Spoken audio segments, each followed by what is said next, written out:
Sumainyo ang Panginoon. At sumaiyo rin. Ang mabuting balita ng Panginoon ayon kay San Mateo. Papuri sa iyo, Panginoon. Noong panahong iyon, nang dumating si Jesus sa lupain ng Cesarea ng Filipos, tinanong niya ang kanyang mga alagad, "Sino raw ang anak ng tao ayon sa mga tao?" At sumagot sila, "Ang sabi po ng ilan ay si Juan Bautista kayo. Sabi naman ng iba, si Elias kayo. At may nagsasabi pang si Jeremias kayo o isa sa mga propeta. Kayo naman, ano ang sabi ninyo? Sino ako?" Tanong niya sa kanila. Sumagot si Simon Pedro, "Kayo po ang Kristo, ang anak ng Diyos na buhay." Sinabi sa kanya ni Jesus, "Mapalad ka, Simon na anak ni Jonas, sapagkat ang katotohanan ito'y hindi inihayag sa iyo ng sino mang tao, kundi ng aking Amang nasa langit. At sinasabi ko naman sa iyo, ikaw ay Pedro, at sa ibabaw ng batong ito ay itatayo ko ang aking simbahan, at hindi makapananaig sa kanya kahit ang kapangyarihan ng kamatayan. Ibibigay ko sa iyo ang mga susi ng kaharian ng langit.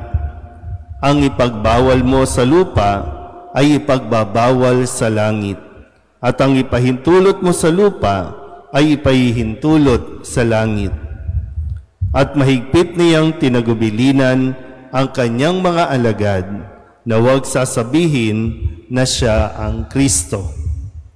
Mula noon ay pinaalam na ni Jesus sa kanyang mga alagad na dapat siyang magtungo sa Jerusalem at magbata ng maraming hirap sa kamay ng matatanda ng bayan, ng mga punong saserdote at ng mga iskriba, at kanilang ipapapatay siya.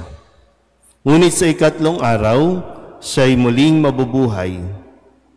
Niyaya siya ni Pedro sa isang tabi at pinagsabihan ng ganito, "Panginoon, huwag namang itulot ng Diyos. Hindi po dapat mangyari ito sa inyo." Ngunit hinarap siya ni Jesus at sinabihan, "Lumayo ka, Satanas, hadlang ka sa aking landas. Ang iniisip mo'y hindi sa Diyos, kundi sa tao."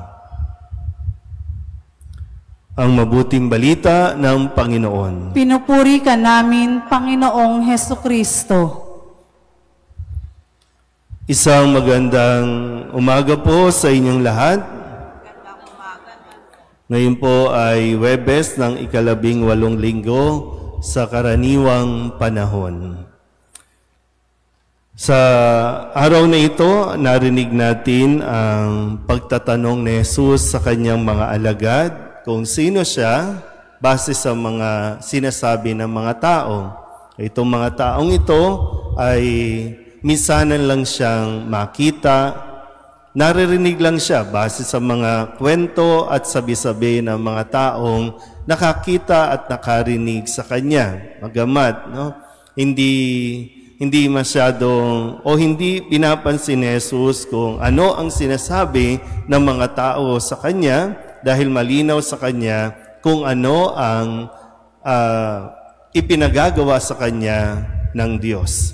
Kaya hinarap niya ang kanyang mga alagad na nakakasama niya sa umaga, tanghali at gabi, saan man siya magpunta kasama niya, at tinanong niya kung sino siya. Mahalaga po kasi sa isang relasyon, ano man yan, magjowa man yan o sa organisasyon o department, mahalaga po yung foundation na kinikilala at nakikilala natin ang isa't isa. Dapat nagpapakilala ka, dapat open ka na makilala ka ng kung sino mang nakakasama mo, para kahit anong sabihin ng ibang tao sa iyo o ng mga tao, hindi ka maaapektuhan sa iyong pakikipag-ugnayan sa Kanya dahil kilala ninyo ang isa't isa. Kaya nung tinanong ni Jesus ang kanyang mga, kayo, ano ang sabi ninyo? Anong masasabi? Sino ako para sa inyo? At ipinahayag ni Pedro na siya ang anak ng Diyos, siya ang Kristo. Umaalala niyo po kahapon, kasi sinabi ni Kristo, mapalad ka Simon, kasi hindi nanggaling sa iba ang pagkakakilala mo sa akin, kundi dahil ito ay pinagkaloob sa iyo ng aking Ama. Di ba kahapon sa Transfiguration, narinig nila Pedro, Juan at Santiago, yung tinig na ipinapakilala kung sino si Kristo nung siya ay magbagong anyo. Ito ang aking anak, pakinggan ninyo siya. So in-acknowledge, kaya ngayon, ipinahayag ni Pedro, pero hindi ito dahil sa mga sabi-sabi, kundi mismong narinig niya, natunghayan niya kung sino si Kristo. At ito ay nagbigay kay Pedro ng kakayahan, ng kapangyarihan para magpatawad at magbawal. Sabi nga, ibinibigay ko sa iyo ang susi, di ba? Sa ibabaw ng bato ay itatayo ko ang aking simbahan. Naintindihan pa po ba? Okay pa ba tayo? Baka tulalaan na naman. Kasi maganda po matutunan natin yung aral dito, na sa isang relasyon, gaya ng sinabi ko, sa isang relasyon, mahalaga na may matibay tayong pagkakakilanlan sa isa't isa. At gayon din, kapag pumapasok tayo sa isang pakikipag-ugnayan, tiyakin natin na nade-develop at naipalalabas natin yung potential ng isa't isa. Tingnan niyo po, nang ipakilala o ipahayag ni Pedro ang pagkakakilanlan niya kay Kristo, si Kristo, binigyan siya ng para bang pinalawak yung kanyang kapangyarihan o pagkilala din sa kanya. Hindi na siya mangingisda. Hindi lang siya mangingisda. Kaya nga may kapangyarihan na siyang magbawal at magpahintulot. Nakukuha po ba? Ngayon, ang isang nagiging toxic sa isang relasyon, kung bakit hindi umuusad, na dapat kasi, di ba, mas natutulungan ang isa't isang, kumbaga, mas lumawak pa, yung para bang spread your wings pa, di ba? Ang isang nagiging hadlang ay yung toxic attitude na hindi pwede, hindi dapat ipahintulot. Kasi sabi, simula noon, ipinahayag na ni Kristo kung ano ang kanyang dapat maranasan. Kasama na dyan ang paghihirap na mararanasan niya. Sabi ni Pedro, may kapangyarihan na si Pedro, Para bang binigyan ka na ng kapangyarihan, pero hindi ibig sabihin, kukontrolin mo na ang isang tao o pipigilan mo na ang isang taong maabot ang kanyang full potential. Kaya nung sinabi niya na hindi dapat ipahintulot ito, wag nawang mangyari. Anong sinabi ni Kristo? Hadlang ka sa plano ng Diyos. Hadlang ka. Ang iniisip mo'y hindi sa Diyos, kundi sa tao.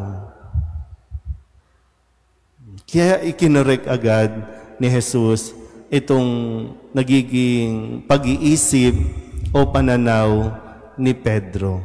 Kasi bahagi ng pag-abot natin sa kung sino at pagtuklas natin sa kung sino tayo ay yung kasama yung karanasan na may paghihirap.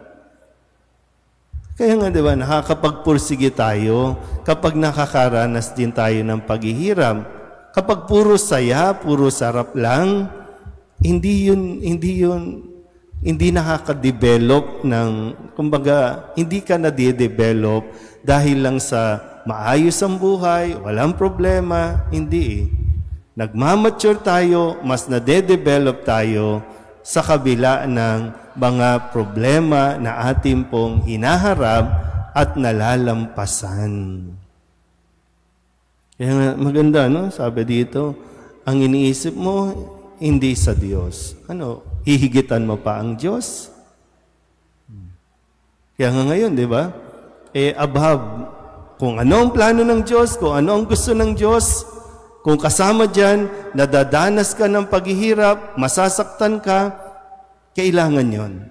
Dapat natin tanggapin yon. Ngayon, no, parang naguguluhan tayo. Sino ba talaga ang magdidesisyon? Sino dapat ang susundin? Sino ba talaga? Supreme Court? Senate rules? Di ba? Ang gulo. Naguguluhan tayo. Sila din mismo naguguluhan na.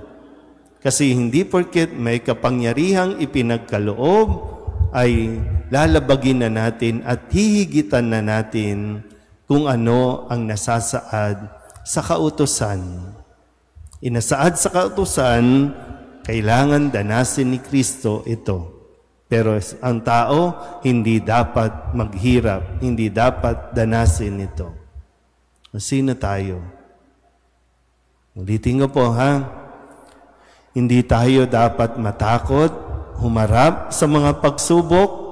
Hindi tayo dapat huminto kung may mga paghihirap na, kundi dapat tayong magpatuloy para mas makita natin ang full potential na ibinigay sa atin ng Diyos. Amen?